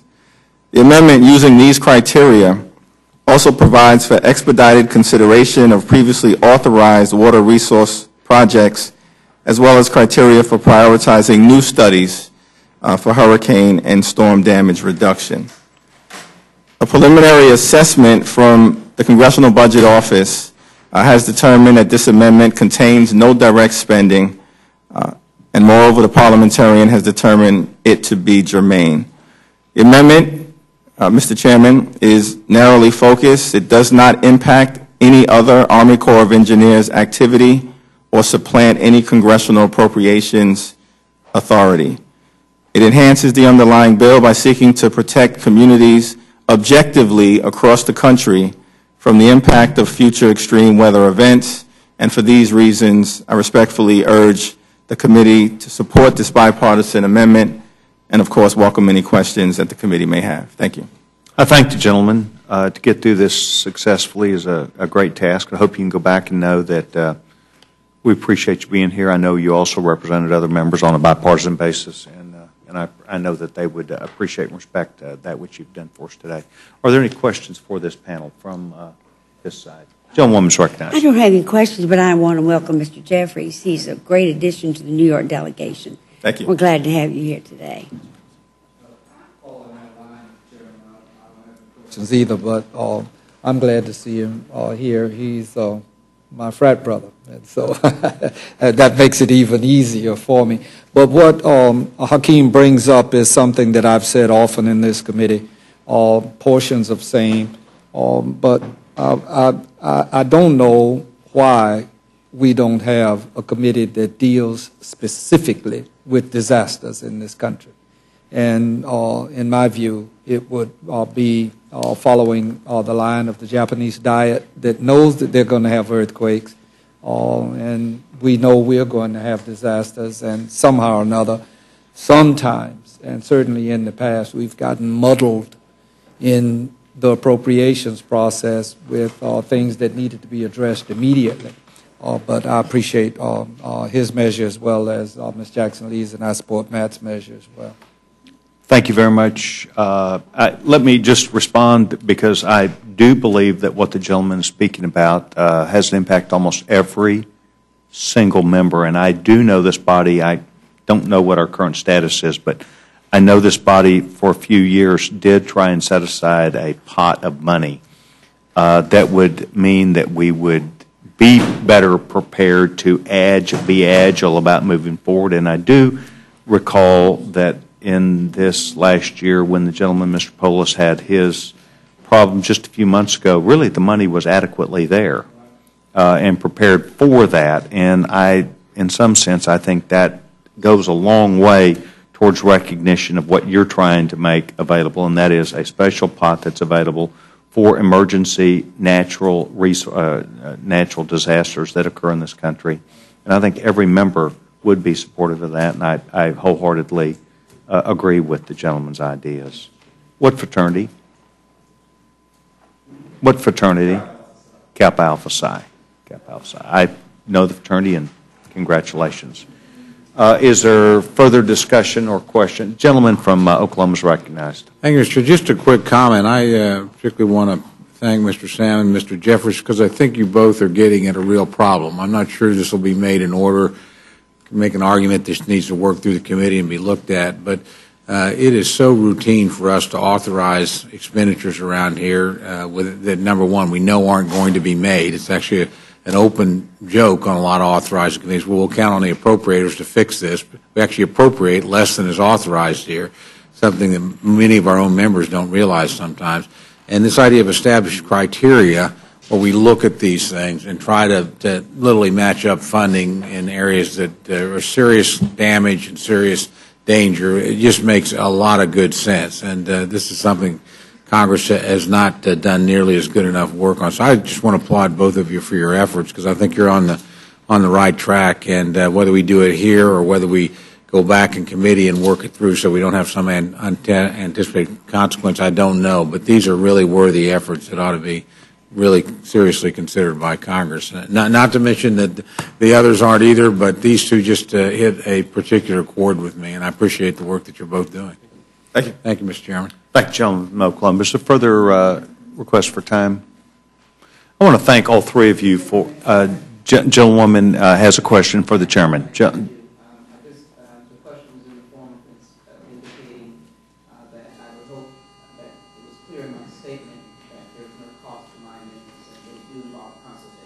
I do appreciate the gentlewoman not only bringing up that fact, but reasserting it. Thank you very much. And if you have anything in writing, if you could leave it right there for the stenographer. I want to thank all three of you for taking time to be before the committee today, and you're excused at this time. The committee would now call upon the gentlewoman from Florida for any time that he may seek on an amendment that or discussion that he may choose to have. Gentleman from the Florida administration is recognized. Very brief.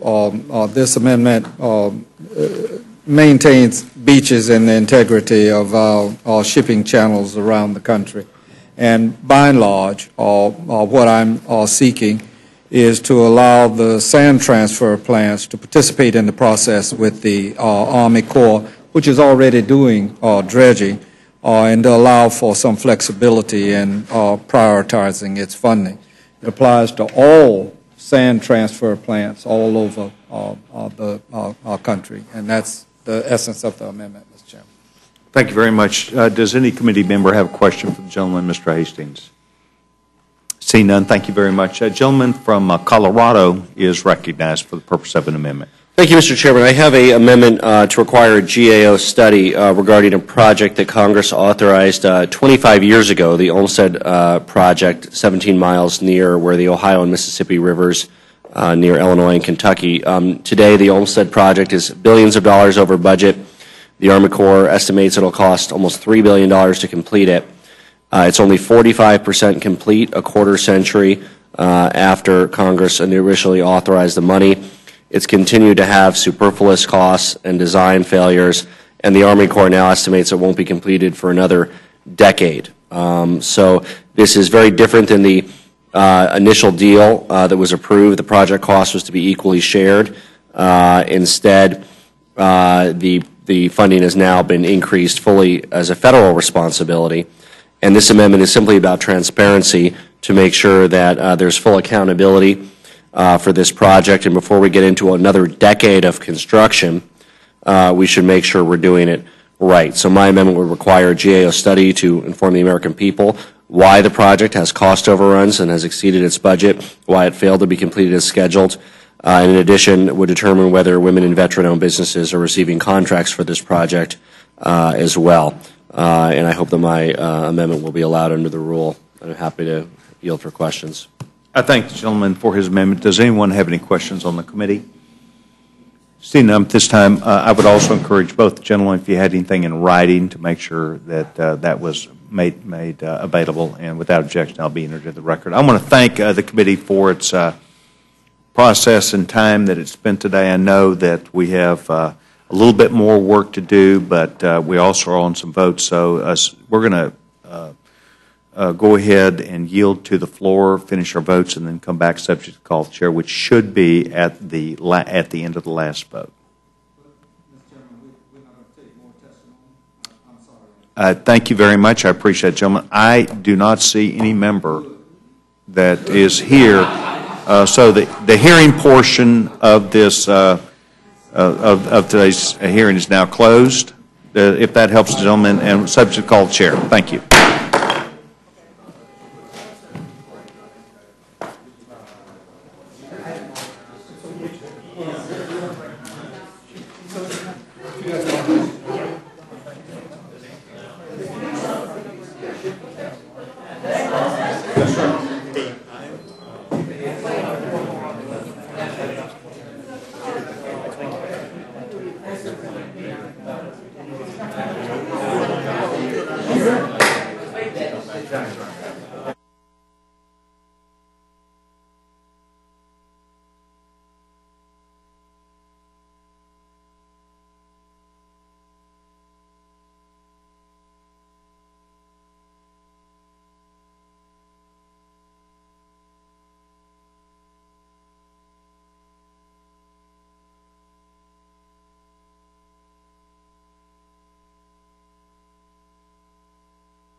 Committee will be in order, and thank you very much for coming back after the vote.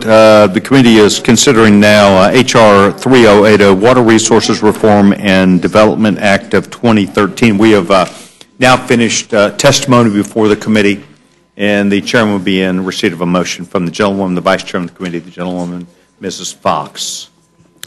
Thank you, Mr. Chairman. I move the committee grant H.R. 3080, the Water Resources Reform and Development Act of 2013, a structured rule.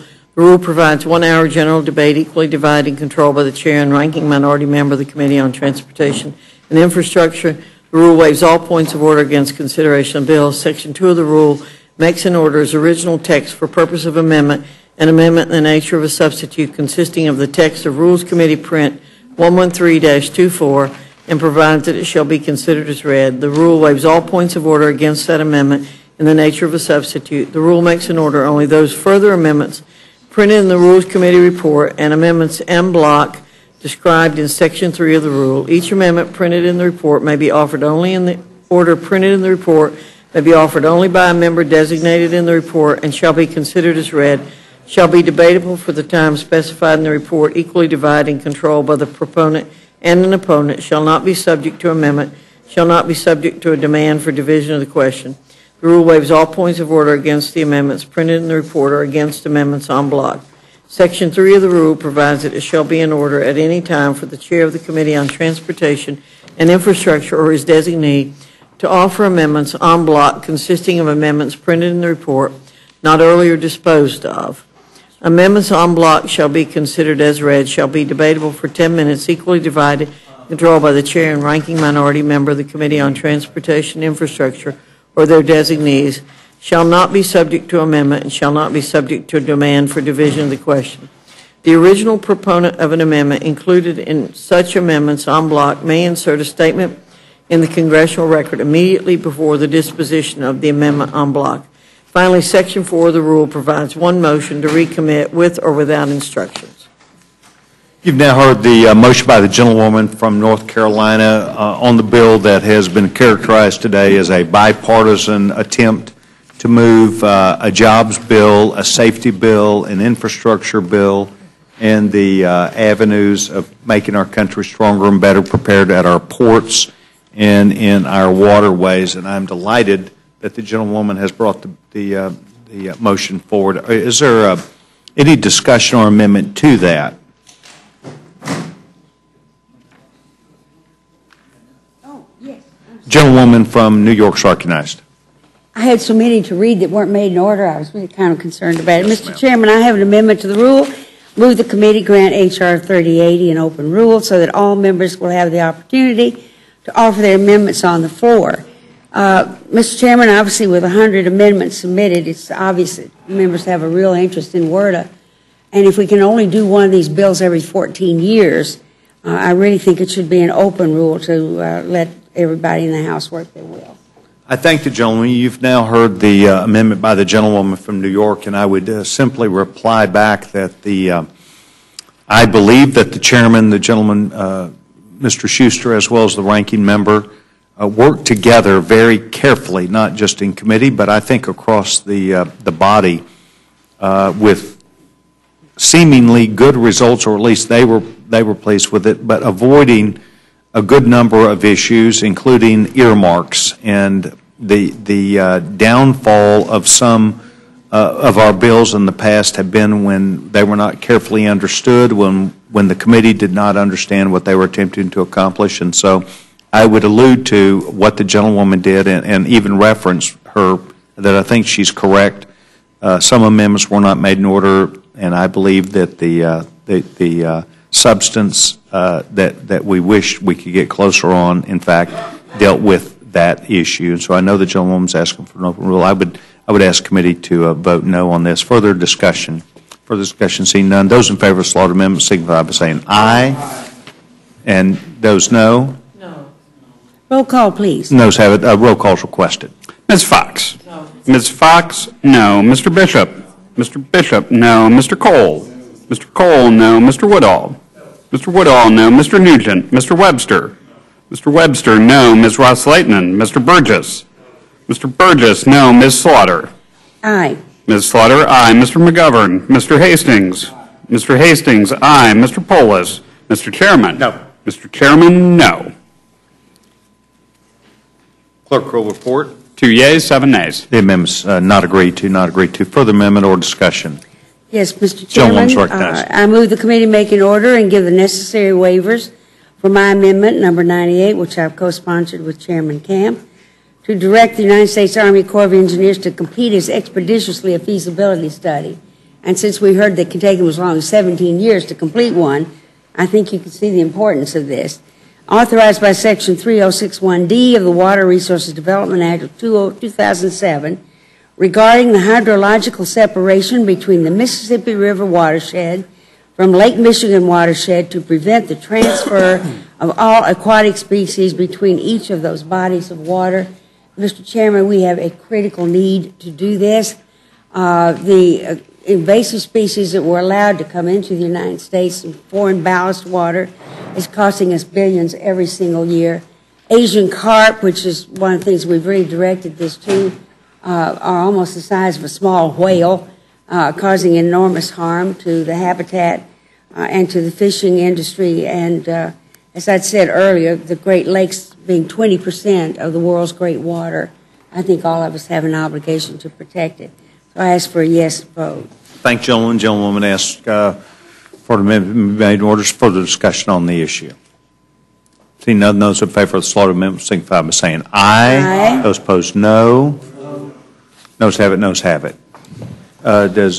Yes, I do. Gentlewoman's recognized. Mr. Chairman, I have an amendment to the rule. I move the committee make an order and give necessary waivers for the amendment by Ms. Hahn of California, number 24, which would take the receipts and disbursements of the Harbor Maintenance Trust Fund off budget and make the full amount of the harbor maintenance tax collected each year available to the Army Corps of Engineers to be spent on ports without further appropriations. The condition of the ports in the United States are a national disgrace and are really serious in need of help.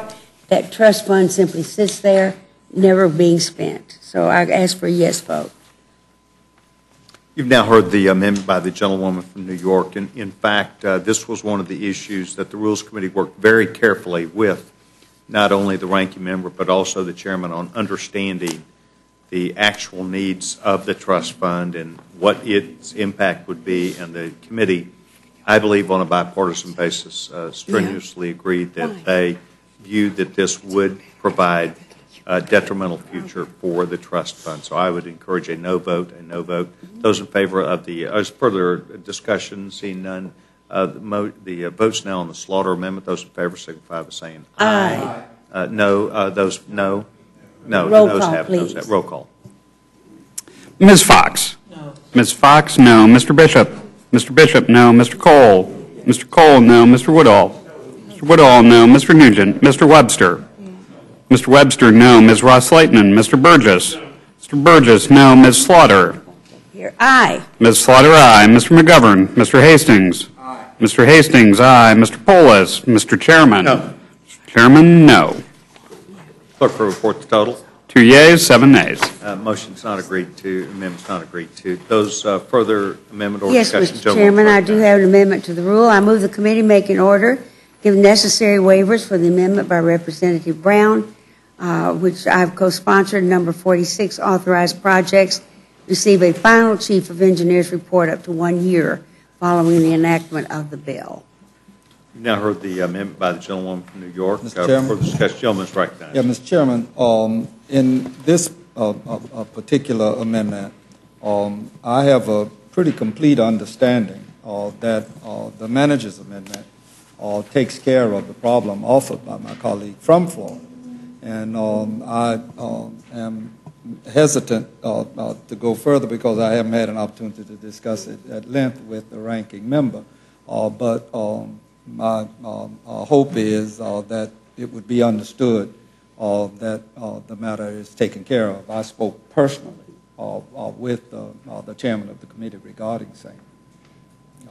I thank the discussion from the gentleman, and in fact, I engaged the gentleman earlier before the meeting, and the ranking member was not here yet, but we did try and worked through a number of issues, and that was one of them. And I thank the gentleman for his comments. Well, Ms. Brown had said to me that while there are things in there in the manager's amendment that applies to this, it does not really follow what she wants, which is after 1 year, not to have to wait 17 years for a report, frankly. Yes, after a year, that the report should be made. And she asked me if I would call for a vote. Yes, ma'am. And I gave her my word that I would. Yes, ma'am. And I appreciate the gentleman's comments as well as the gentlewoman. You've now heard the discussion about the slaughter amendment. Those in favor of slaughter amendment signify by saying aye. Aye. Those opposed, no.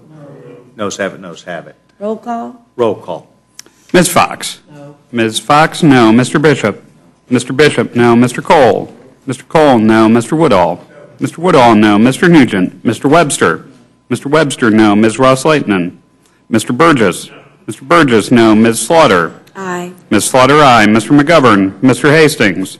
I'll be politically correct and vote aye. Mr. Hastings, aye. Mr. Polis? Mr. Chairman? No. Mr. Chairman, no. Clerk will report. 2 yeas, 7 nays.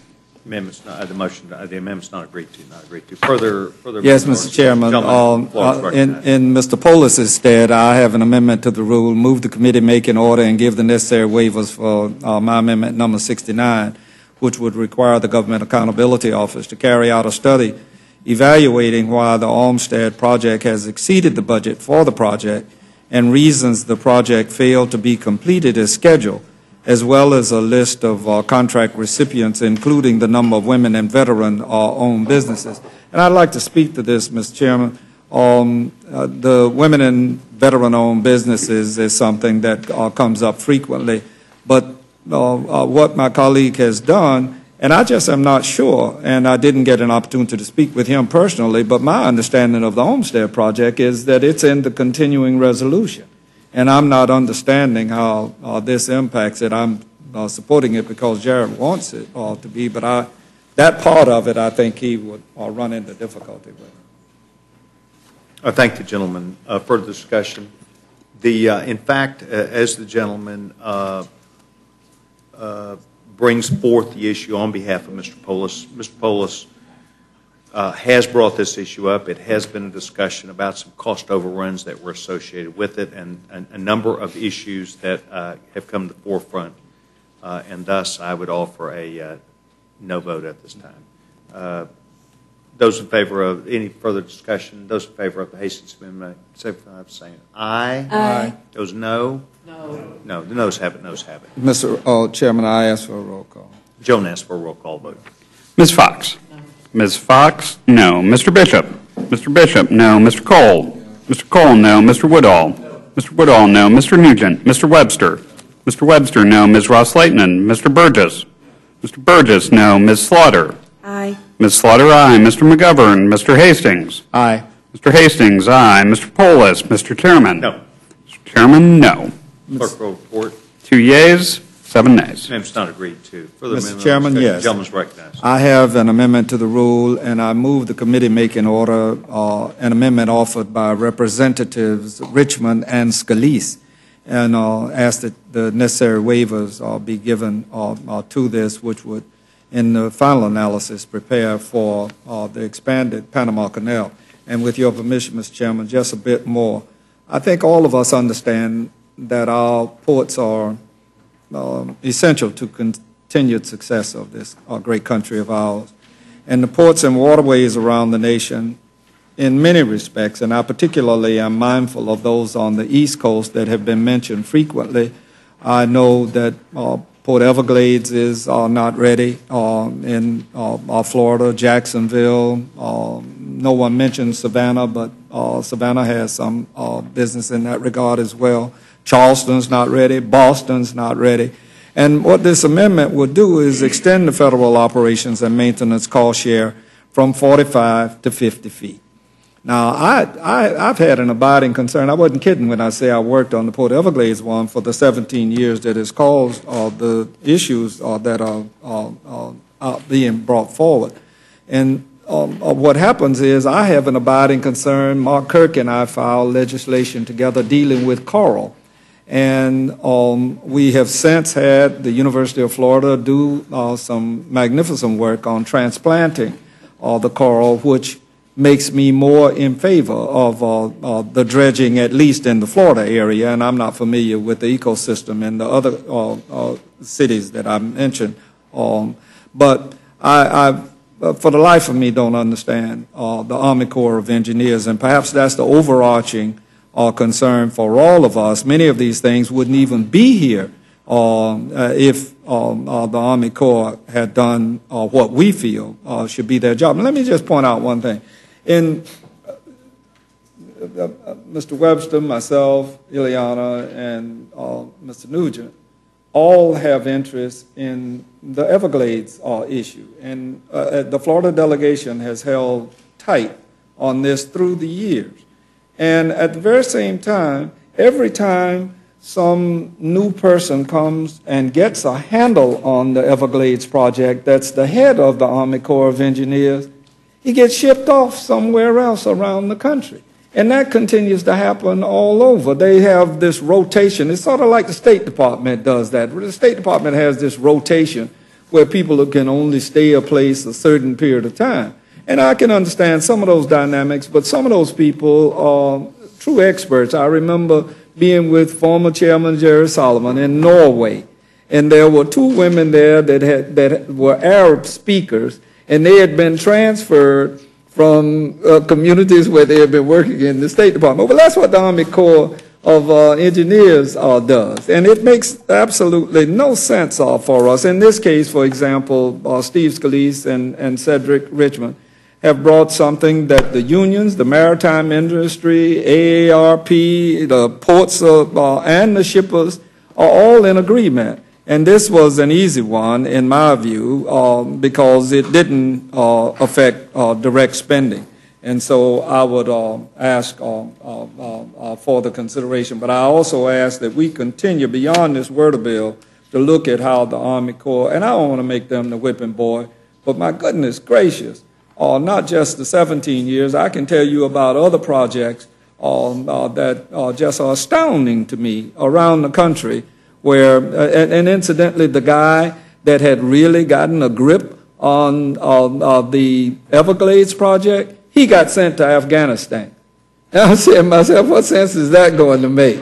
You know, he's over there doing projects at this time, so they then send in somebody new, and he or she has to power up and try to understand the dynamics of a very complex ecosystem. But anyway, that's my story. Thank you, Mr. Chairman. You've now heard the discussion from the gentleman from Florida concerning the amendment that he is pushing. Further discussion. Mr. Chairman? Gentleman from Georgia recognized. The Savannah is one of those issues that the Georgia delegation stuck very close together on, and certainly the amendment the gentleman's proposing would be of great benefit to our part of the world. But having watched that process go on now for almost 17 years, and finally seeing that like we're going to be able to make some headway, there are so many additional dollars that go into that amendment. My hope would be, while I don't know enough about it to support it today, given all of those dollars, my hope would be that would be one of those issues that we would be able to work together on and move forward with the chairman and the ranking member down the road. Thank you, Mr. Chairman.